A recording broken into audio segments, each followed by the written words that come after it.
além de Blavatsky, que outras mulheres como ela existiram na história? Bem, fazendo as ressalvas necessárias. Cada um nasce nesse mundo para fazer uma determinada tarefa. Então, Blavatsky teve essa característica de, numa época em que mulher não viajava sozinha e nem andava desacompanhada pelo mundo, ela quebrou todos esses paradigmas. E ela nunca recuou, nunca teve medo em romper com essas regras. E quem estuda a personalidade ou estudou a biografia de Blavatsky percebe que ela não dava realmente a mínima para o que pensavam ou diziam as pessoas. Ela era tão segura de si que simplesmente o que diziam, pensavam, conversavam não interessava, não lhe afetava. A ela realmente só interessava a missão. E em buscar o conhecimento, ela se atirava realmente com toda a vontade, com todo o ímpeto, com toda a coragem, porque a ela interessava tão somente servir a Loja Branca, servir e atender às pautas que eram passadas a ela pelos mestres. E ela fazia isso com tanto ímpeto que causava inclusive admiração e surpresa aos mestres, como o mestre Moria, Kutumi e outros que a acompanhavam. Porque raramente se viu na história do mundo um ser que realmente tinha esse ímpeto, essa força de realizar as coisas. Outro que, muito parecido, com os mesmos traços de personalidade, foi o próprio mestre Samael Weor também, que cedo aprendeu a também não se deter diante de nada, diante de nenhum obstáculo, diante de nenhuma ameaça. Então, ameaça por ameaça, mestra Blavatsky muitas vezes foi ameaçada também, além de perseguida, além de caluniada.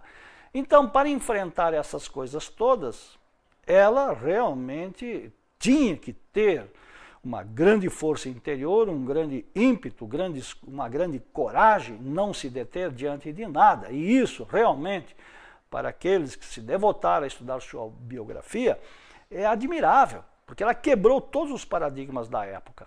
Essas são características dela, são características únicas. E nada disso, por incrível que pareça, fez com que ela perdesse sua sensibilidade. As críticas, murmurações, mesmo com toda a fortaleza de que era dotada, afetavam a sua alma, porque era uma alma muito sensível. E com o tempo isso foi minando sua resistência, sua força.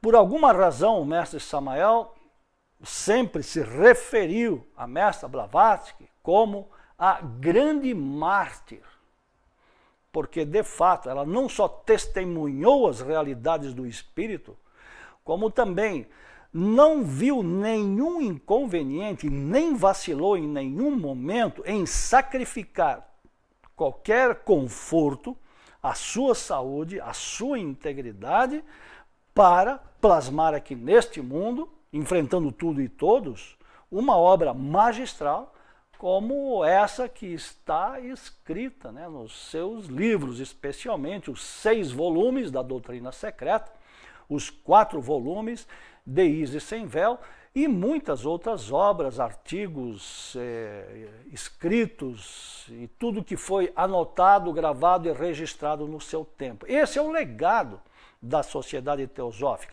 Essa é a contribuição que ela deixou para que depois, um século depois, um outro adepto que nasceu nesse mundo, né, pôde dar continuidade, começando a sua obra a partir do melhor que existia, não só na Sociedade Teosófica, mas também como na Rosa Cruz. A Rosa Cruz, eu estou falando daquela Rosa Cruz original, que foi criada na Alemanha por volta do ano 1600, como também na maçonaria, que floresceu na França a partir dos anos 1700, e assim esse conjunto de escolas, sabedorias e ensinamentos, sem esquecer a doutrina do quarto caminho que foi trazida ao Ocidente por Gurdjieff, então isso forma a base da gnose do mestre Samael. E sobre isso, então, ele estendeu, aprofundou com toda a experiência pessoal, com toda a consciência que ele desenvolveu durante os seus processos iniciáticos. Vamos então... sim, faltou comentar. Então, que outras mulheres, né, existiram assim, mais ou menos com esse perfil? Vamos lembrar de Santa Teresa d'Ávila.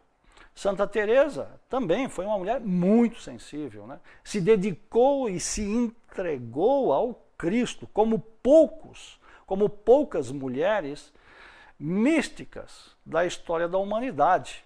Então, é um grande exemplo. Ela cumpriu um outro tipo de missão, diferente do que foi de Mestra Blavatsky, mas ela cumpriu, ela se autorrealizou com esse trabalho, essa entrega, essa devoção, mostrou ao mundo que é um caminho devotado, entregue, místico, né? E as pessoas hoje, e até mesmo surpreendentemente dentro da gnose, fazem pouco caso da mística, das práticas esotéricas, das práticas místicas, das orações, etc. E nós perguntamos neste momento, que classe de gnósticos são estes? Gnósticos ignorantes? É impossível haver um gnóstico que seja ignorante, porque gnóstico quer dizer sábio, aquele que detém o conhecimento, aquele que fez ou faz a própria sabedoria. Então, quando alguém tem esse tipo de reação em relação a fazer práticas, tem algo errado. E certamente não é com a doutrina.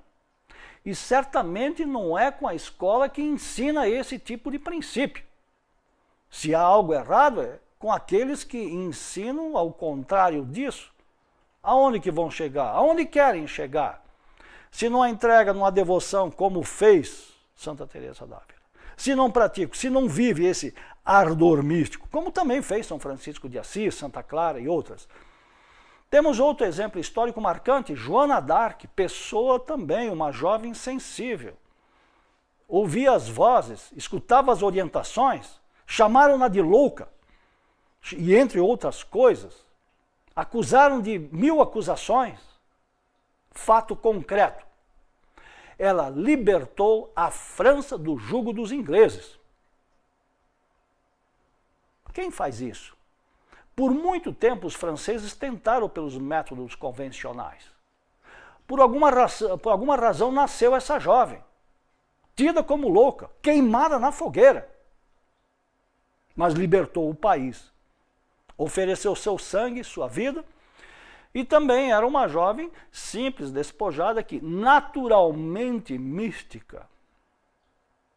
Mas é interessante notar como em todas as épocas sempre existem esses acusadores, esses nefastos tenebrosos que se opõem à obra do Cristo, ou que se opõem à obra da Loja Branca neste mundo.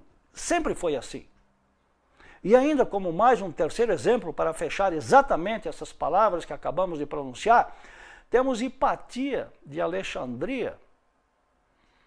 Estudem, fica aí a sugestão, estudem a vida de Hipatia. Praticamente foi trucidada pelas hordas que se diziam religiosas no seu tempo. E o que ela defendia? Que princípios ela professava? E que também não viu inconveniente em perder a vida ou dar a vida nessa defesa. Praticamente foi, dadas as devidas distâncias, né, alguém que morreu defendendo a verdade, como fez Sócrates séculos antes, né, quase 6 séculos antes. Enfim, grandes mulheres existiram na história da humanidade, todas elas sensíveis, delicadas, mas ao mesmo tempo extremamente fortes na defesa da verdade, na defesa dos ideais que todo membro, todo partícipe da Loja Branca faz. Agora, quando defendemos talvez esses princípios com algum entusiasmo, até mesmo com alguma força, esses que estão sempre servindo os tenebrosos, logo saem fazendo afirmações do tipo fanático, fanático religioso, louco, desequilibrado. O Cristo certamente era um desequilibrado para fazer o que ele fez. Então, todos os gnósticos cristãos dos primórdios do cristianismo, então eram todos fanáticos e loucos porque iam rindo para o suplício, seja por devoramento das bestas soltadas nas arenas, ou por morte através de tortura. E interessante como esses se criam religiosos como continuadores de uma obra de Deus na terra. Quando que vão cair em si e perceber as atrocidades que cometeram?